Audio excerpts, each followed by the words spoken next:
The proposed budget for the fire department is less than this year's or last year's, and yet the mayor and city council want you to believe that that is the reason why they need to raise your taxes. It's time for some straight talk.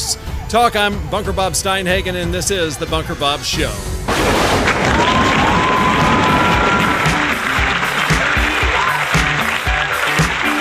Well, and good afternoon, ladies and gentlemen. It is a great Monday afternoon, and glad to have you with me. And as I promised, I've got a special guest, and that, of course, is the Doctor of Finance himself. That, of course, is Scott Turnbull, and I am always glad to have Dr. Turnbull. Of course, that's an honorary degree that he wants me to. He doesn't want anyone to believe that that's an official designation, but as far as I'm concerned, he is what we need for this city, someone who really understands the finances and what's going on. And I wanted to begin, before I hand it over to Scott, I wanted to remind you about some of the empty rhetoric that is going around City Council. And as you are aware, if you've been watching the last few shows, you are very much aware that the City Council wants to raise the tax rate to 16.5 cents. It's currently at 15 cents. And the rollback rate is 12 cents. And the reason that is the way it is because if you stop focusing on debt, which is what we did, which is what Scott Turnbull did, which is what I did when I was mayor. When you focus that money on debt, if you're putting money away on that, which the debt that the city has is for the 5,000 square foot City Hall building that costs $2.125 million. That's right, a 5,000 square foot City Hall building that costs $2.125 million, and has put us into long-term debt. And what we were doing is getting rid of that debt. We're paying 4% on the debt right now. But this city council says, no, we don't want to pay that debt off. We would rather earn almost 2% because that's smart fiscal planning. The problem is when you divert attention away from debt, now it's open to a rollback. And if you're not careful, the citizens might just have a rollback election, something that we did a couple of years ago successfully because the mayor and city council weren't listening to us. But today we're focusing on the fire department. The rhetoric of the mayor and the city council is that the reason we need to raise your taxes is because we want to provide this accelerated, this upper level of service rather than just standard fire service. We want to give you even better fire service, and we're going to talk specifics in a moment. But one of the things that really made me laugh, and I think made Scott Turnbull laugh, a lot of us laugh, is that William Dahl, our who I call Slick Willie Dahl, is going on record and talking about how they have decided to be a little more fiscally responsible and actually put the fire department on as a budget line item. But there's a problem with his rhetoric. But before we talk about the rhetoric, I just want you to I want to remind you what he said on his little Facebook page just a few weeks ago. Here's Slick Willie now. But one of the things that we, as a council, were focused on is we were actually pretty much zeroing in with a laser pointer about the fire department, which has always been a hot topic in this town. But one of the things that we noticed about the fire department was the fact that it doesn't have its own fund. It doesn't have its own line item, which is concerning because it's a different department. So the way it's set up right now is, the way it was explained to us is that instead of it being its own funded line item, it was put in this public safety, what our CPA like to call a bucket. And it was done that way under direction of former council, former mayor. What we want to do for transparency purposes is we want to take the fire department out of that bucket and turn it into its own line item. Yeah, so that, of course, is complete hogwash. It was not by the direction of the mayor and city council that was put into a bucket. It was a fundamental of accounting, because until last year, the fire department, or the year before, I guess, it was last year. Until the last year, the fire department was not a part of the city. It was a vendor. And all right. Actually, I got to jump in here. Yes. Technically, it wasn't until this year, in this fiscal year, is when the fire department became part of the city. Yeah. And so when we wrote the budget for 2018-19 and passed it, it wasn't part of the city yet, the way it is now. And we didn't know where it was going. So, yeah, we had a line item for it because we allocated a lump sum. We didn't allocate individual items. Now, I don't disagree with the fact that they need to have it split out. Oh, absolutely, but it was the first year that you had to do it, because that's right. There was the year before we had one thing. We wrote a check to the MCVFD. Yeah, I'm glad you can say that. Yes. Yep. We wrote wrote a flat check, and they would not allow us to audit it, even though they were 25% of the budget, and even though there was obviously things going on that was unsettling to me and others, and it's leading to a little bit of an investigation. The Texas Attorney General's office is now taking a look. I will be updating you about that very shortly, but it's taken some time. The district attorney's office here in Rockwall County didn't think it was an important issue. But the state of Texas is starting to look at it and look at it in a pretty hard way. So, bottom line, what Mr. Dahl is trying to create is the misperception that somehow the city council was not acting responsibly. The fact is, the city council is now doing things that is really, I think. Really shocking. So that's what I want to talk about. So Scott, a couple of things that I think I want to run down first before we get into your numbers. Number one, is it true or false that the current budget for the fire department is they're proposing a lower budget than last year, than this fiscal year? From a dollar standpoint, I'm looking at the budget. It's a little bit less, but it's not more. Let's go there. No. Okay, so it's not more, and this is the fundamental principle, and it's the rhetoric that the mayor and city council are trying to use to drive home this idea that we need to raise your taxes because of the fire department, even though we're supposed to be spending less on the fire department than we are now. So that's the first thing. I already talked about the senior tax cap, which the mayor tried to create the illusion that seniors do not get don't have to pay the tax rate. They get exempted, which is a complete lie. And so now I wanted to talk about, and you're showing me something on your phone. Yeah, we're getting a notice that my mic needs to be turned up. All right, good deal. Try it now. Hopefully this is better. If not, let us know. Yeah. Thank you. Yes, thank you. Well, now, correct me if I'm wrong. Did I hear Slick Willie said that they were going to take a laser pointer? A laser pointer, exactly. That's exactly what he said. Well, I don't know what budget he was pointing it at, but they didn't do a very good job of laser pointer. In fact, they allowed the chief to just say, "Oh, I'm going to rack everything up by 15%. Wasn't Willie also the one that said there would be no fat in the budget? He was, actually. I'll make sure that we have that video so people can see.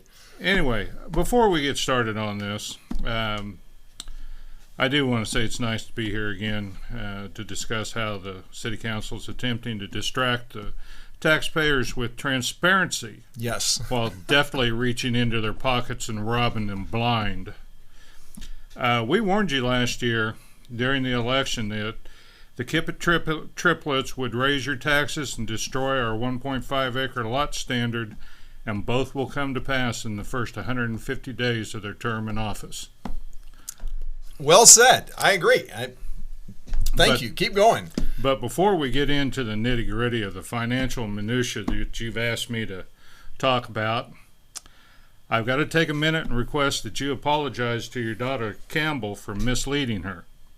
You told her that my attention and defense of details makes me a curmudgeon. Perhaps the Aggie dictionary has a different definition than the Bible. Oops, started to channel Father O'Donegan there for a second. Oh, Webster's man. dictionary, which defines curmudgeon as a bad-tempered person, especially an old one. I am neither one of those, thank you very much.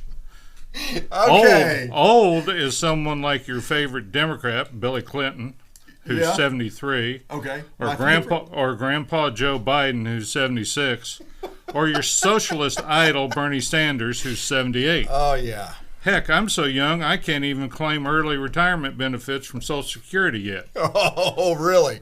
Now, as for bad-tempered, I'll admit to channeling Walter Matthau and Jack Lemmon on occasion. But remember, the true sweet nature of those guys was revealed at the end of the movie. So please go back to Campbell and explain the errors of your ways and inform her that you should have described me as being didactic, not the best fit, pedantic, better but not quite right, or persnickety. Yes, that's it. Okay. Persnickety. All right. I would agree with that. But also for the record, you did send my daughter a text message that said that gave condolences for the loss of Dobby from the old curmudgeon. So, you had labeled me that way. So if I told her who I was, she wouldn't have known. That's the only way she knows me. Persnickety, I actually like that one. So that's going to be it. Okay. Persnickety, Dr. Turnbull, the floor is yours. Okay. On with now that the old business is out of the way, let's get on to today's disturbing topic.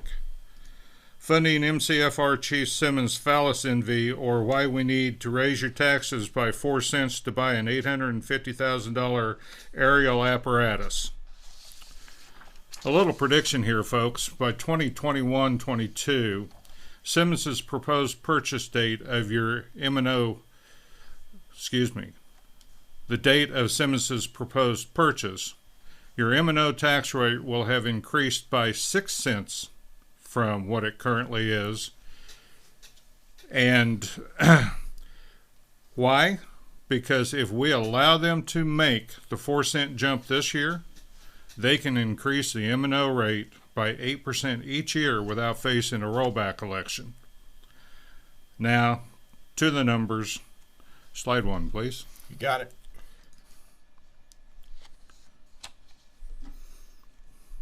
Go ahead.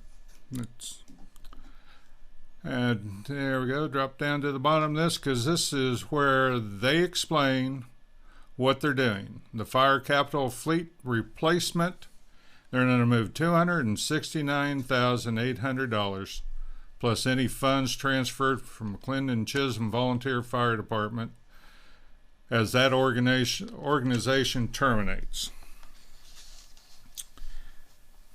And I just realized something. Yep. I left $800 off of one of my numbers, so my number's going to be off by $800 all the way through. Yes. Yes, sir. All right. Okay, let's go to slide 2. All right. And here it is. The city's goal is to grow an amount equivalent to an amount required to replace fire department apparatus and equipment as needed and pay cash for needed capital rather than increasing or issuing new debt. The city anticipates budgeting an initial amount from the current surplus. Council will determine that amount each budget year to grow the fund. And as I said, that was $269,800.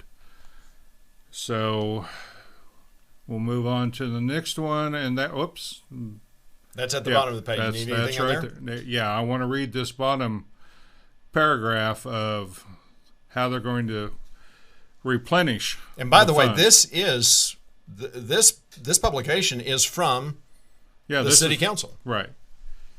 These steps may include, but are not limited to, identifying new, non-recurring, or alternative sources of revenue. I guess they're going to rob a bank. Increasing existing revenues, raise taxes, charges and or fees, use year-end surpluses, and or enacting cost-saving measures such as holding off on capital expenditure purchases, reducing departmental operating budgets, freezing vacant positions, and or reducing the workforce. So now remember, this tax increase was because when the SAFER grant goes away, we got to be able to pay those guys. Now, that's the federal grant that the city received that when I was mayor, that you and Lisa Palumbo applied for, and we won after the election, obviously. But that is the federal grant that we're talking about is for 4 years or 5 years? 3. 3 years. Okay, sorry. 3 years, and it diminishes over time. Is that correct? Yes. The original split was $252,000 for the government, $84,000 for us. Year 1, same thing. Year 2, year 3, ours went to 100 and it's like it half. goes up to $216,000 is our share, and their share goes down to $117,000. So it's basically split in half. Right. Yeah.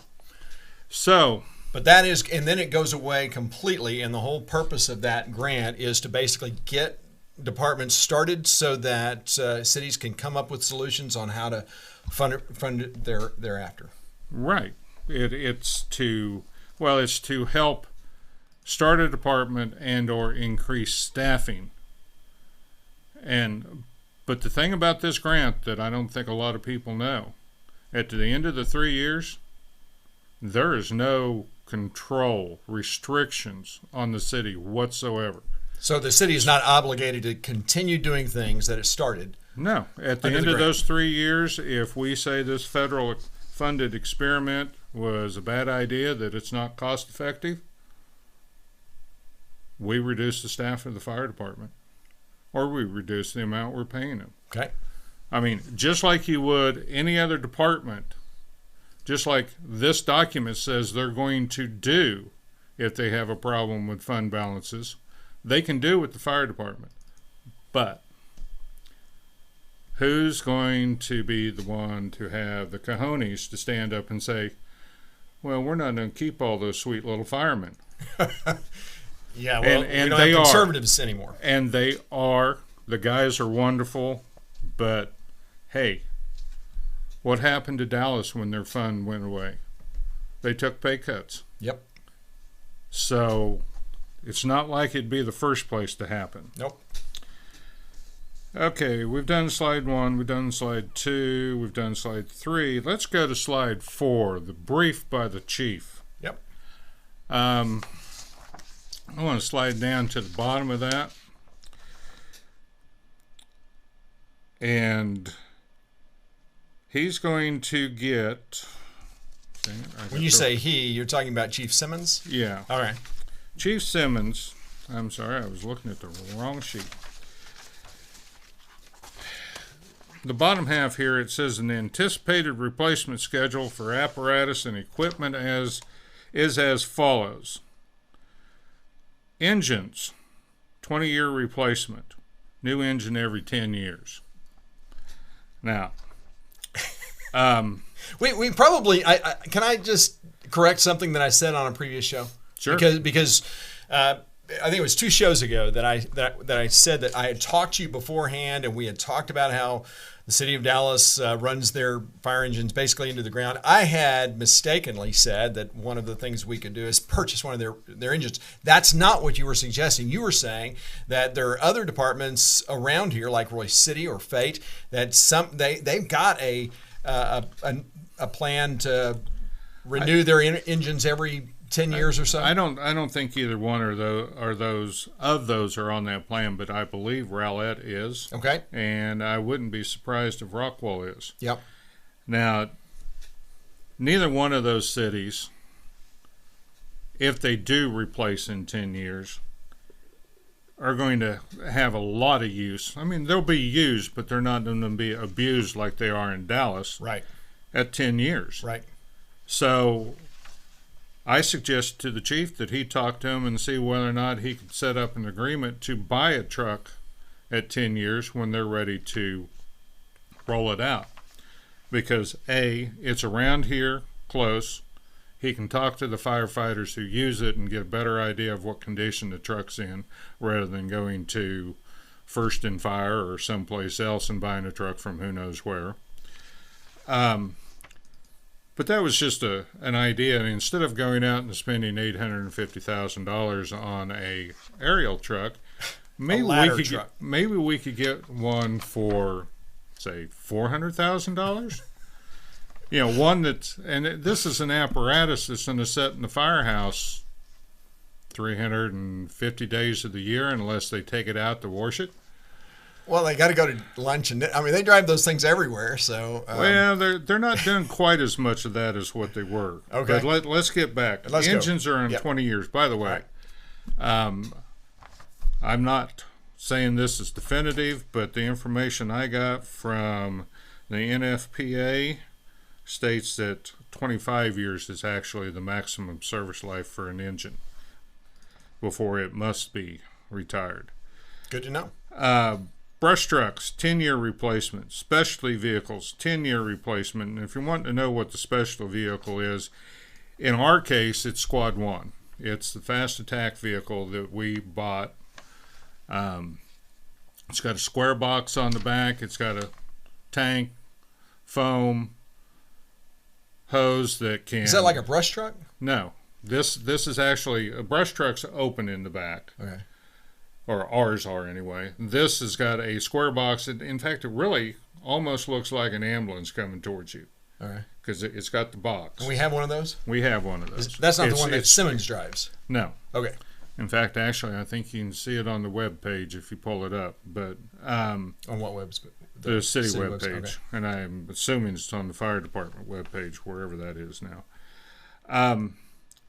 That truck is what they're supposed to be using to go on all the motor MVAs and EMS calls, because I was told MVA, motor vehicle accidents, right, yep, and EMS, that they were going to put the new emergency equipment that we bought for them and equip that as an EMS type vehicle and respond, because as Simmons says, running those tires down the road is a whole lot cheaper than running the monster truck tires down the road.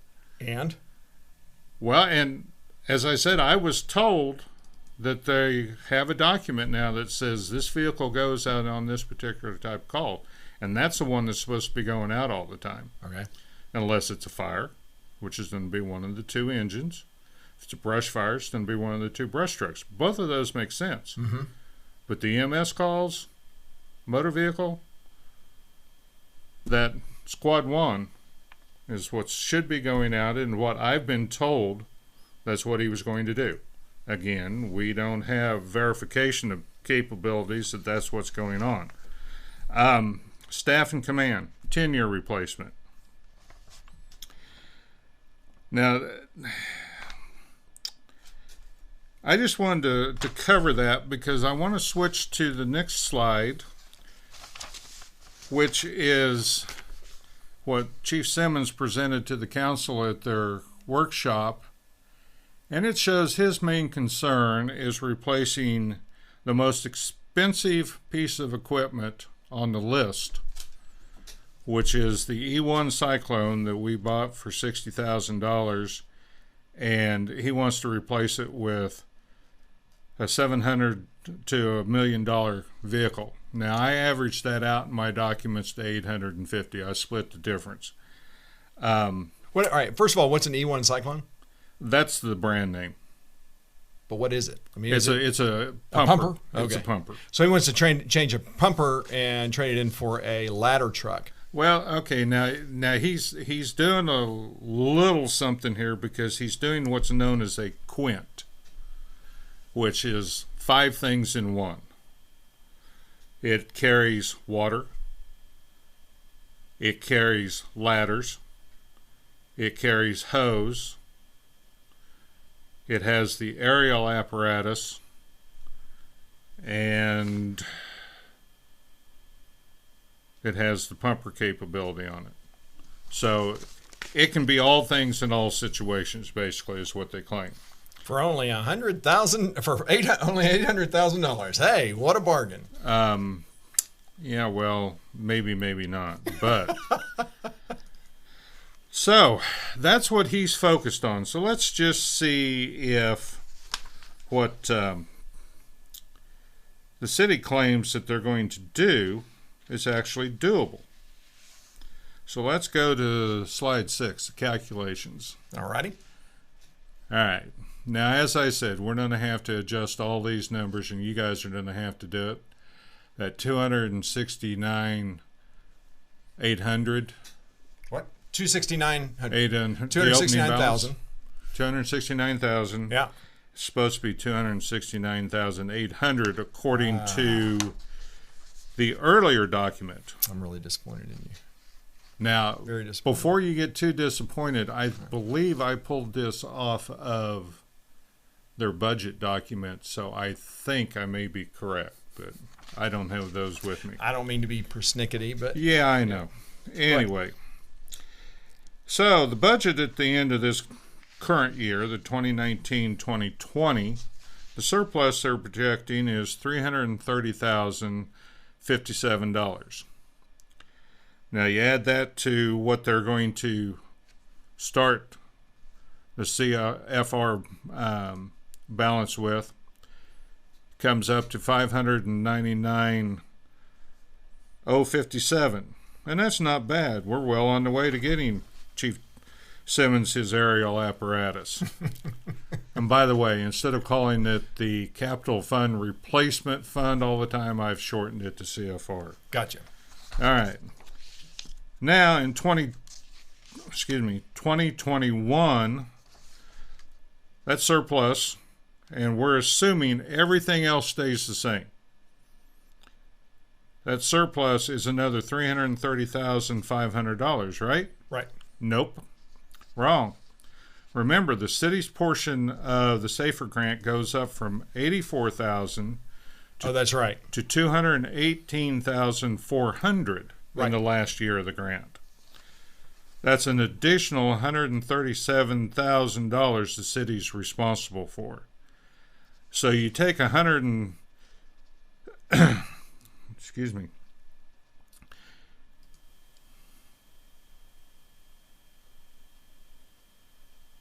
Damn, did I make another mistake? This is getting embarrassing. Yes, because it's not an additional 137. It's an additional 134,400. I forgot to correct that one number. So what are you looking at? You're looking at CFR New Balance? No, it's the line right below. Remember the goal is to have No, enough money? it's the line right below 599,057.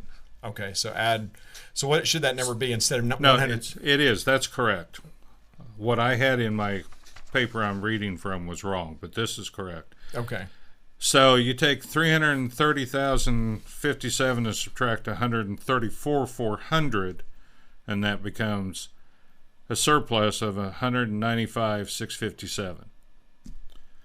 And you add that to the CFR balance of 599,047, and you're up to $794,704. Hey, that ladder truck, you can see it coming around the corner. Now we get to fiscal year 21-22. It's the big year for MCFR in the city. The SAFER grant ends, and the city foots the bill for all the salaries, and the chief gets his aerial truck. Fiscal year 21-22 surplus is reduced by an additional $117,600 in salary expenses, because that's what the last amount the feds paid, and that's gone away. So we got 195,657 minus 117,600, that leaves 78,057 to go into the fund. So we got 794,704 plus 78,057 equals 872,761. I like the little smile. Woohoo! Yeah, I like the little smile. Yay! Face. The That's chief good. can pay cash for his new aerial truck with $22,761 to spare. Not so fast, Charlie. Remember the $850,000 price? That was 2019 pricing. We need to add in inflation. I'll use a modest 3% per year. Remember, fire apparatus are made of aluminum and steel, both high tariff items, so price increase will probably be more than 3%. Anyway, to add in 3% on 2020 and 3% on 2021, that brings the total up to 901,765.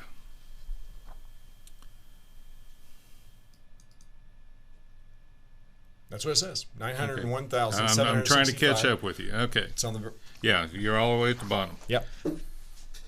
Okay, let's roll up on the screen there. I didn't include this. I got a sad face. No aerial truck for Chiefy.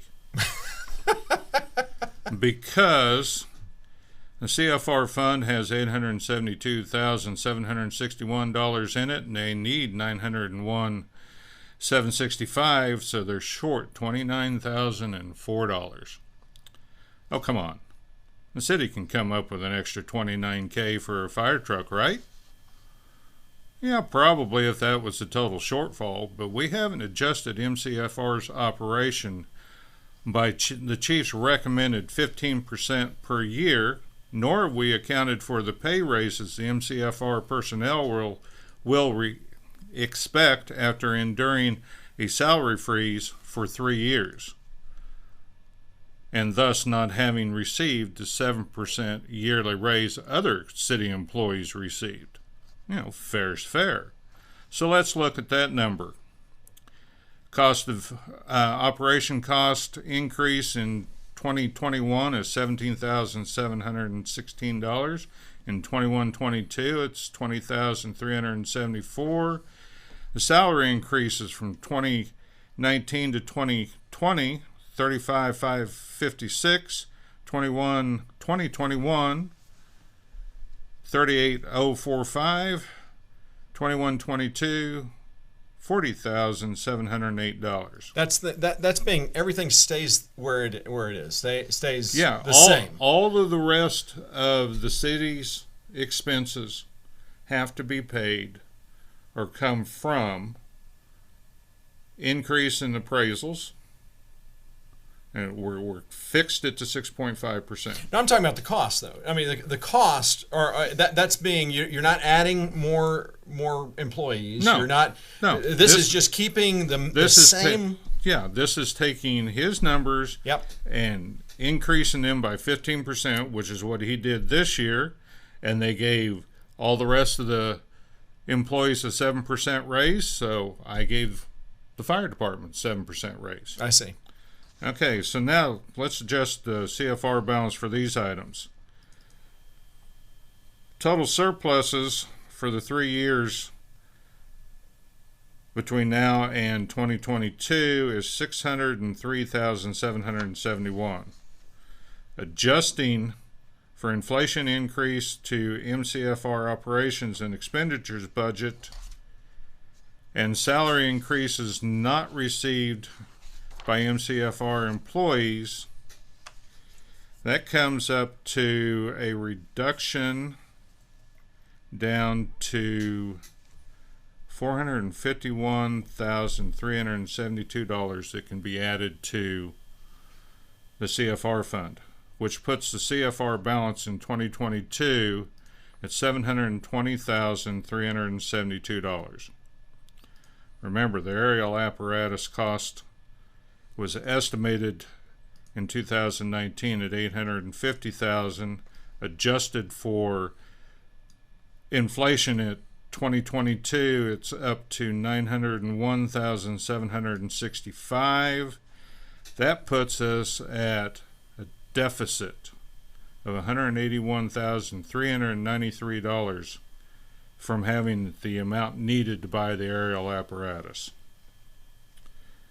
Remember, this council is telling you this tax increase is to fund the purchase of this equipment.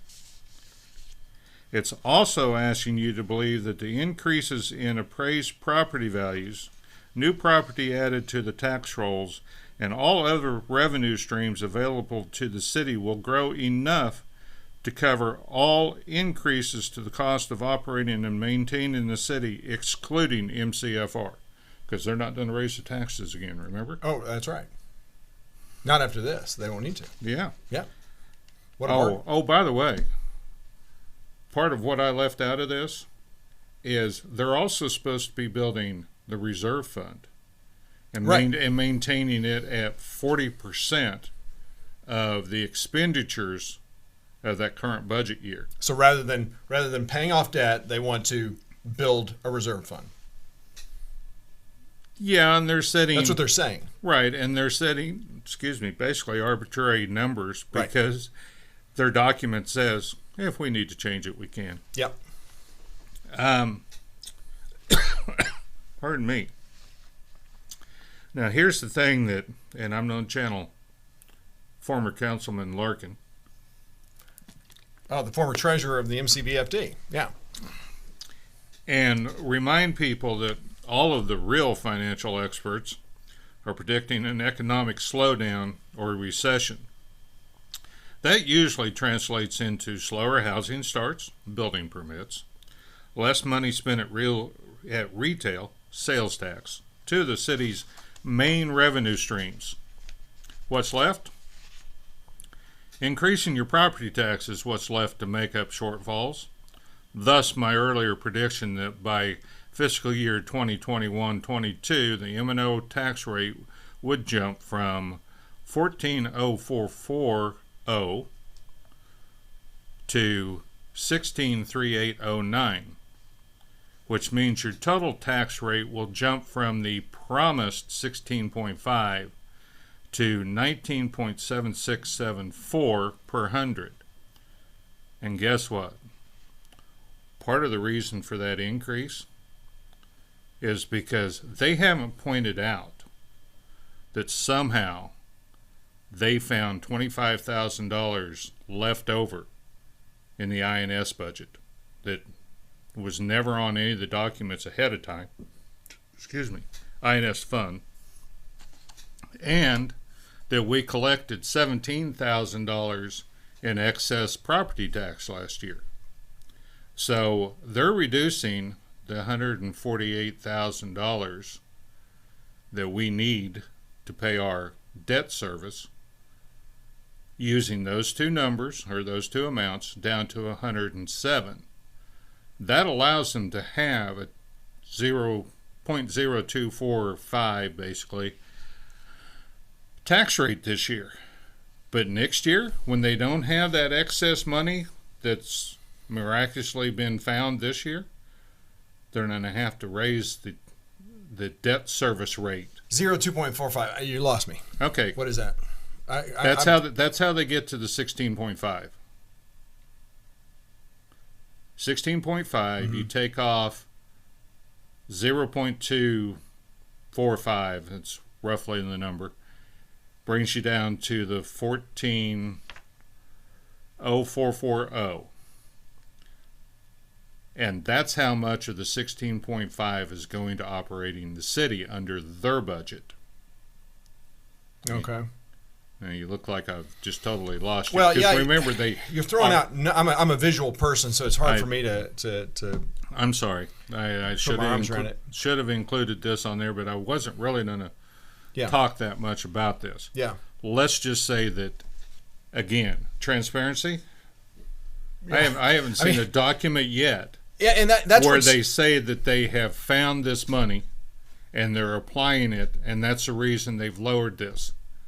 And that's what's so confounding about this whole thing is I mean, Scott, if you hadn't gone through this and taken a hard look, done some open records requests, we wouldn't even have this information. We would be just trusting individuals who frankly, I mean, they're not doing much as far as really understanding what the issues that are ahead of us are. Okay, I don't want to throw city administrator under the bus. No, I'm not talking about Lisa no, Palumbo. I'm talking about the... I am, because I need to share this. All right.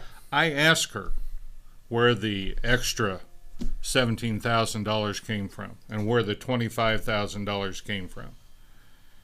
And she said the $25,000 was left over after we paid all of our debt service last year. And I don't know how that was because the budget was nailed down.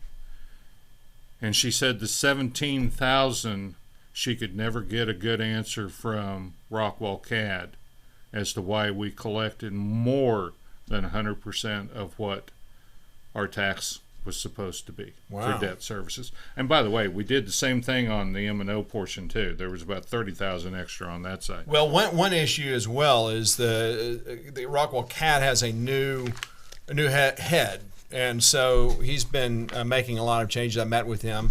I'm sure our mayor hasn't met with him, but I have. And so that could be part of the issue. Well, they've been finding some things but, along the way. And again, I'm persnickety. Don't mean to be persnickety about persnickety. Yeah. Go ahead. But if I got the answer of, well, it's just the way it is. Right. From Rockwell CAD. Right. And I know that I've got somebody out there that's going to be saying, where's the details on this? I think I'd be demanding Rockwell CAD to give me details so that I don't have to just say, well, this is what they told me, like it or leave it. So let's look at what else is being overlooked in this council's pipe dream. Let's pull up slide 7. Is that this? Yes, sir. Apparatus replacement plan brief. Okay. Yeah. Let's look at his rationalization for the need for an aerial truck. And I believe, if I'm correct, that's down lower. All right. Down at the bottom. A little bit more. Down. That's it. That's the bottom. Oh, okay. Very last line. Homes being built with deep setbacks and city ordinances allowing residential homes to be 45 foot tall. This is the need for the Quint apparatus. I don't know. Yes, by all means, the fiscally responsible thing to do is spend $901,000 for an aerial apparatus rather than a couple of $100,000 to change the ordinance controlling the height and setbacks of homes in McLendon-Chisholm. Yeah, there are homes existing that are at the 45-foot limit. Actually, I think if you went into, well, even your house, the top peak of your house may be 35, 40 feet tall. Mm-hmm. So, well, okay, but let me validate something I said on 2 shows ago, I guess, when we talked about the boondoggle of public safety, and I talked about the fact that at the time we had, and I should have put the video in, but Robert Jones, the then fire chief, said when I asked him, or you asked him, one of us asked him, that what would it take for the MCVFD to become part of the city? His answer was, well, the first thing we need is a ladder truck. This was something that we communicated to Chief Simmons when we were interviewing him. And when we told him that, he literally, were you in the room when he laughed about that? I don't know if that was when you were there. I know I was there with Adrian, and he didn't really laugh so much then. He referred to the chief as belonging on what's known as the IT-10T network. That one went over my head. Okay. I'll have to show it to you sometime. write down. Just grab a piece of paper. No, just tell me, what did he say? No. Wait, this is live show. You can't do this. Sure I can. We do this all the time. No, you can't do this. What did he say? He thought he was nuts. He thought it was a ridiculous notion. Yeah, except he wasn't quite that polite. Okay. Thank you. Give me your pen. I'm not giving you my pen. All you're going to do is look that thing up for later, and it's going to be of no use or consequence to me. There. Oh. ID10T network. That spells idiot to me. That's the way it looks. All right. Thank you. See, I'm a visual person. This helps. Yes, I know. Spells idiot. Just like here. Just make sure everyone. ID 12. What is it? ID 10T. ID 10T. Okay, that's what. Yes. That's what we in the networking business used to refer to some of our users, that we would put them on the ID 10T network. Okay. Well, very good. Okay. Anyway. Yeah, Simmons thought that was the biggest joke in the world. But now that it's his department, like I said, his phallus envy is catching hold of him. He wants what Rockwall and other places have. He's not good enough to, or not going to allow them to help him anymore. So that's the reason for that particular thing. All right. Let's go back to that other slide. You jumped ahead one too many. Let's go back to, there you go. You want to go back there? Yes. Now, down at the bottom still, Simmons acknowledges that a majority of all MCFR calls are EMS related and may need to consider, as he worded, a possible quick response EMS vehicle. Now, that's a Medic 1 in terms of Rockwall EMS. And, you know, that's what the Rockwall EMS supervisors like Mitch Olmby drive.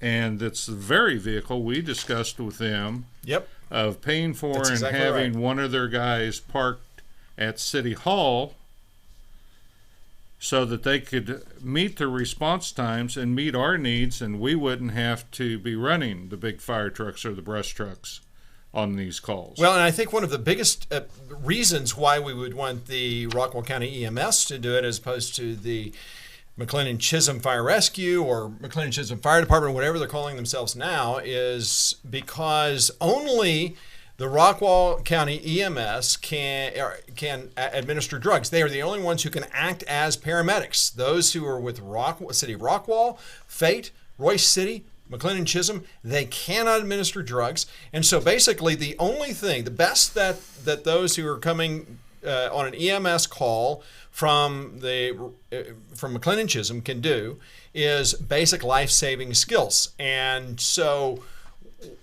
what Chief Simmons, it sounds like, is proposing is that we build them buy them a big, a super duper EMS response vehicle so that they can do basic life-saving skills, as opposed to investing in that with the Rockwall County EMS. This is the problem. This is why the city council, and I'm every time I hear these things, I just get madder and madder at the fact that the city council wants us to go along with this and pay more taxes because they want to give you enhanced emergency service.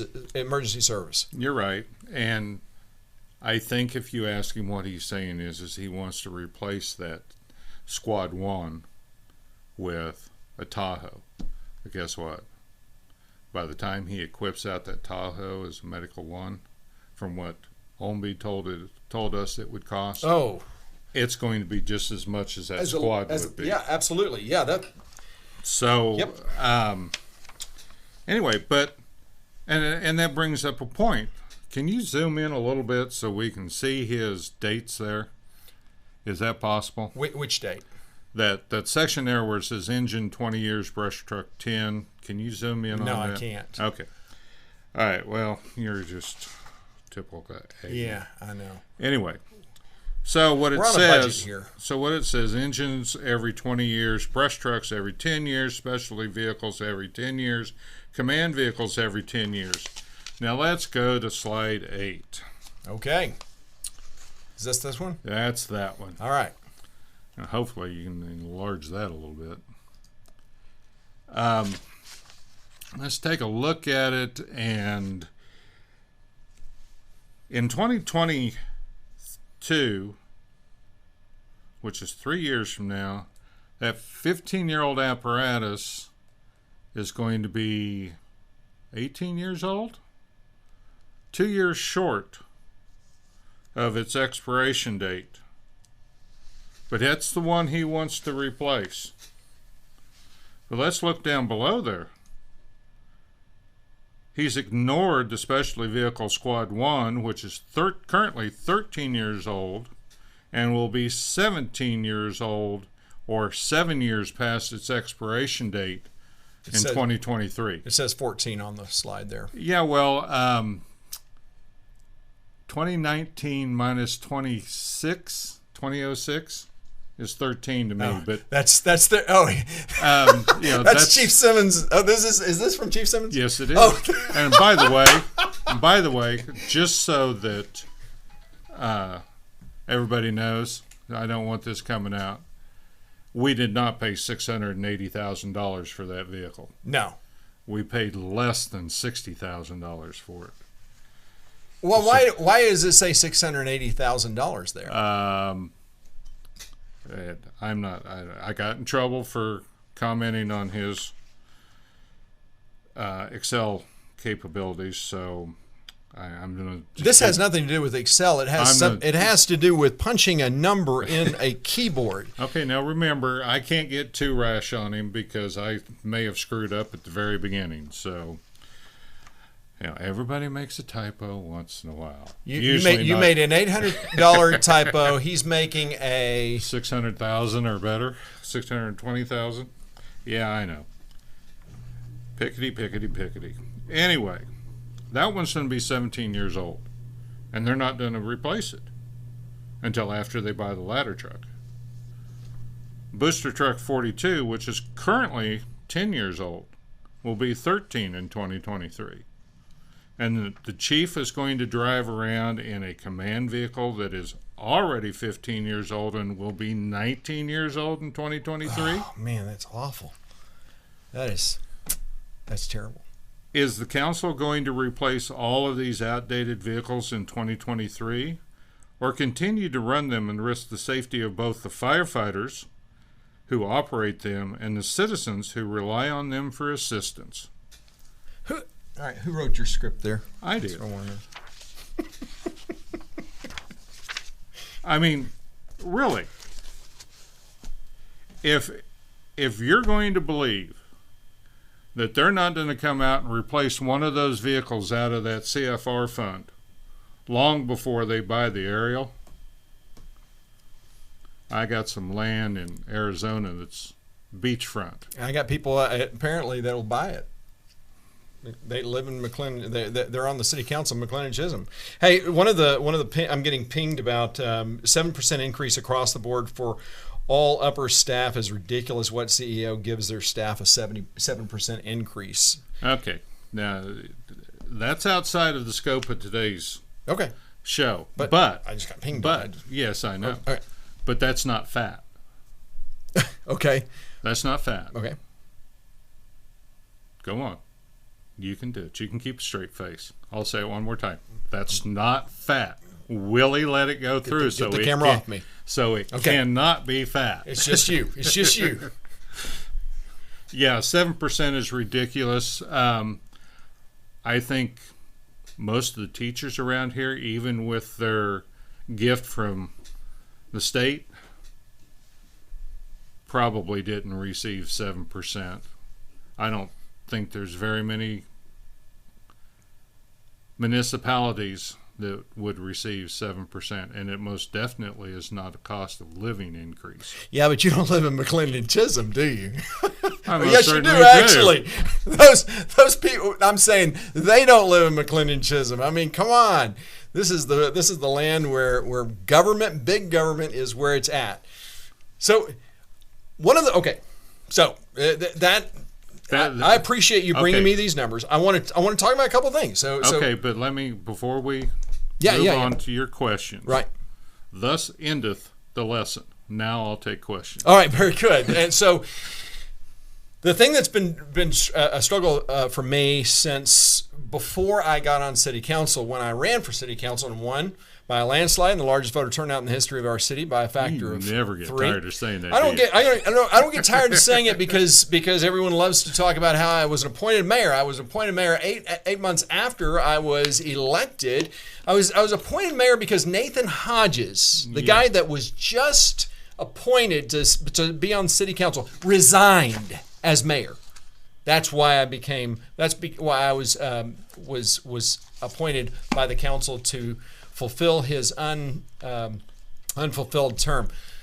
One of the issues that I banged the drum on over and over again, and when I did my State of the City addresses, which you can't find, I don't think, on the city website anymore. They've taken all that down because, again, conservatism is not something that this city council or mayor wants to have out there. But my focus was the fact that our city right now is paying 95% of the cost for fire safety in the fire district. That is McLendon-Chisholm. McLendon-Chisholm makes up 1/3 of the total fire district. The other 2/3, that's where more than half of the population resides. That's where more than half of all of the emergency calls go. And they pay absolutely nothing, zero, for their fire safety. Nothing. They contribute nothing.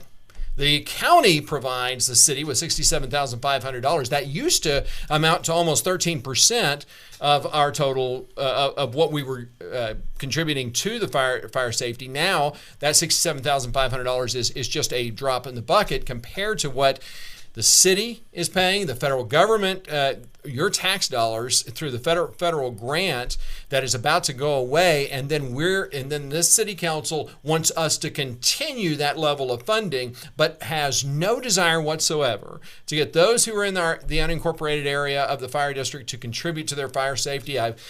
Scott, you and I have talked about this many times. I've proposed in my State of the City addresses. I've said this countless times that those who are in the unincorporated area, there's 2 ways to get them to start paying. One is just bill them. Whenever we serve them, they get a bill, just like with Rockwall County EMS. If you get an ambulance ride to the hospital, guess what? Afterwards, whether you die in the ambulance or not, you or your family will get a bill, and that's not immoral. That is the way of the world, and that was one way. Another way is to let people join into a membership of some kind.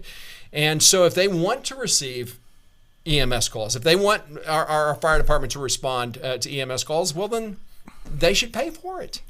But this city council has said nothing about it. Excuse me, Lorna Kippett mentioned something about, well, I think the people, we need to be looking at what we can do with those in the unincorporated area. But the problem is, those in the unincorporated area of the fire district, they're the people who are funding these people's campaigns. The people who are on city council are elected because you have big developers and those who live outside of our city funding their campaigns so that they can get elected, so that those people who are in the unincorporated areas don't have to contribute anything to their public safety. Scott, this is the thing that bothers me more than anything, and I think that it is time for the citizens of McLendon-Chisholm to say, look, if you're not going to set up a plan that is going to ensure that those in the unincorporated area start contributing to their fire safety, then we should not be increasing the tax rate, and we should be going back to the rollback rate, in my opinion, 12 cents, and force the city to live on a budget, live within the means that they have been given, and start acting fiscally responsible. Now, go ahead. Now remember, I've said my piece. Lorna Kippett said she was going to live within her budget. She most certainly did. What she didn't tell people was, I'm going to up your taxes until I have enough money to buy everything that I want. That's exactly right. Yeah. Okay. Now, your idea. Yep. Yeah. Do you have something to talk about that? Yeah, I do. Did you bring it? Yeah, it's right here. Good. It's an official draft document, but we'll get to that. I was doing research on a different topic, related but different, and there's a town within about 40 miles from here, as the crow flies, that on their website was a notice: be sure and remit payment for the ambulance bill that was included with your water bill, or you will not receive ambulance service. That's immoral. But it's being done to anybody, apparently anybody who's buying water from this particular city. Now, well, we don't have water. We don't. Yeah, I know. All right. I know. Your point is my point is that people do bill. Yes. Yeah, this is not unusual. Okay, now, your idea of either having a subscription or billing, that's two items. Yep. Would you consider that a new or alternative source of revenue? I would. Well, okay, now let me refresh your memory. Yeah, I know they talked about it. The replenishment of minimum fund balance of reserves, the steps that they will take to ensure it are, these steps may include, but are not limited to, identifying new, non-recurring or alternative resources of revenue, or charges and or fees. So what's the problem? I don't know. What's the problem? It's their document. It says right there that they're going to do it. So they're going to do what? They're going to find alternate sources. Well, what are they? They're laser focused. They're laser focused, but they're ignoring the possibility. And you want to know why? Because they'll tell you, if you ask them right now, they're not short on money. Who says that? The council. Because they've got $669,000 that they're splitting two ways. $665,000. They're splitting it two ways. And here's the funny thing. Their minimum standard here for the general fund reserve is 40%. It can't go any lower than that. When it was... Oh, come on.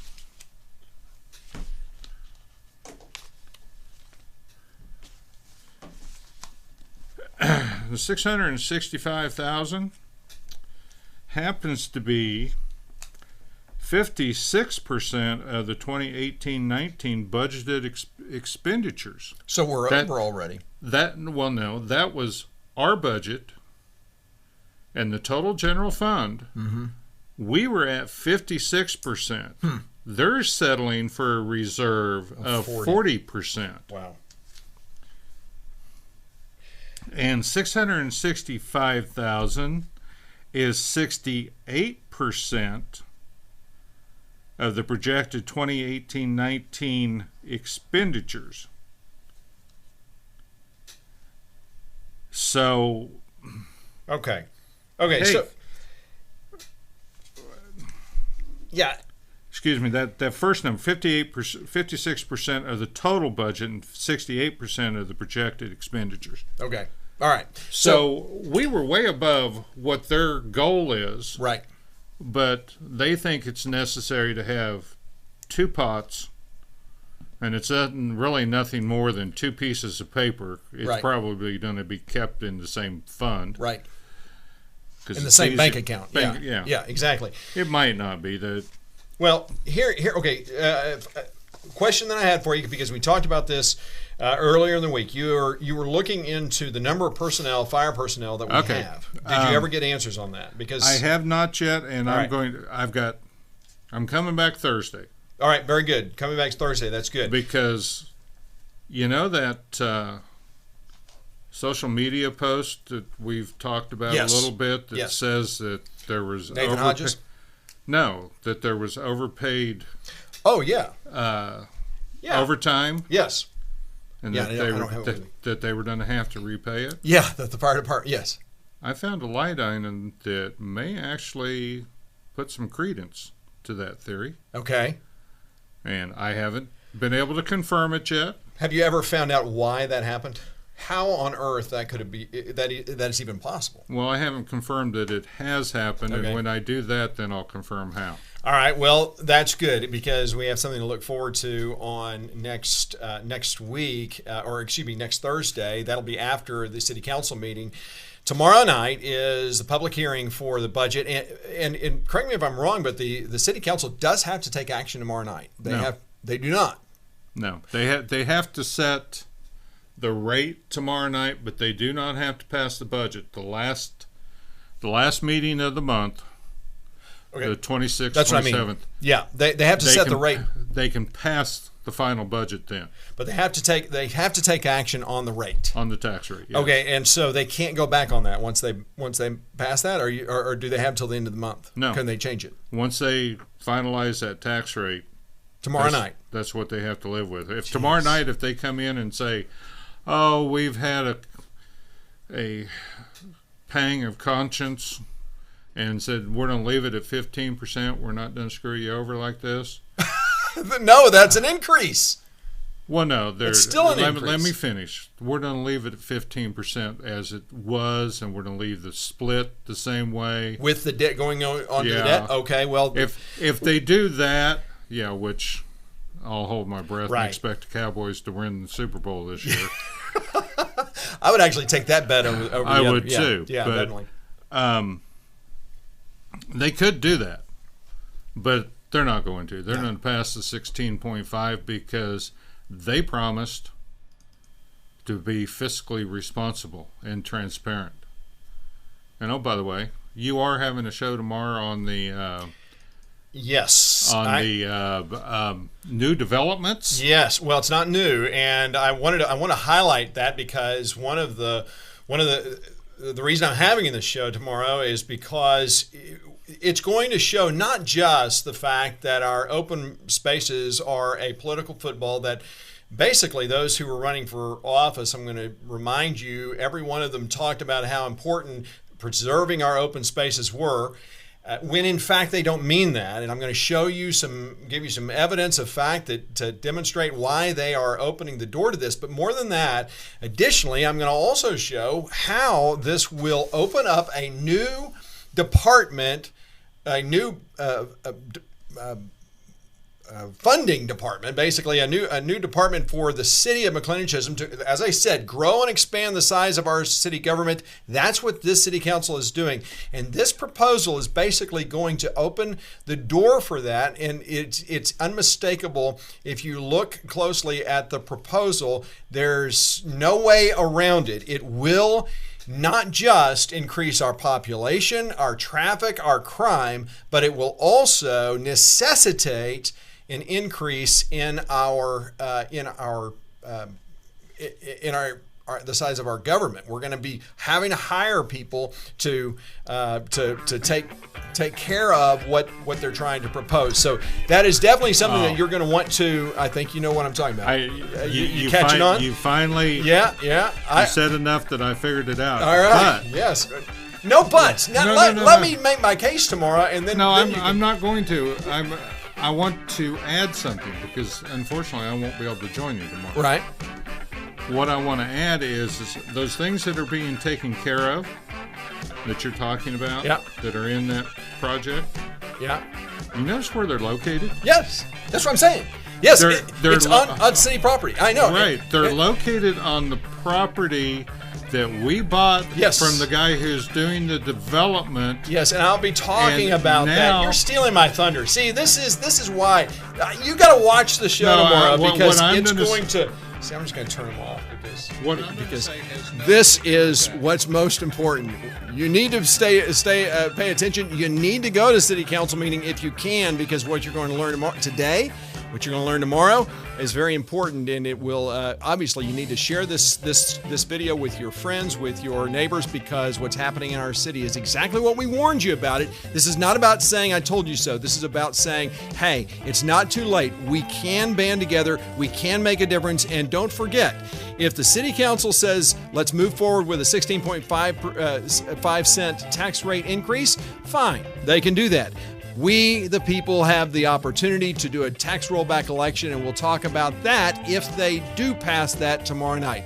So we'll talk tomorrow, and then on Thursday, Scott and I will come back together. He will give his 2 cents about what I'm going to talk about tomorrow, and we'll wrap it up with that. So thanks for being with me today, and we will see you.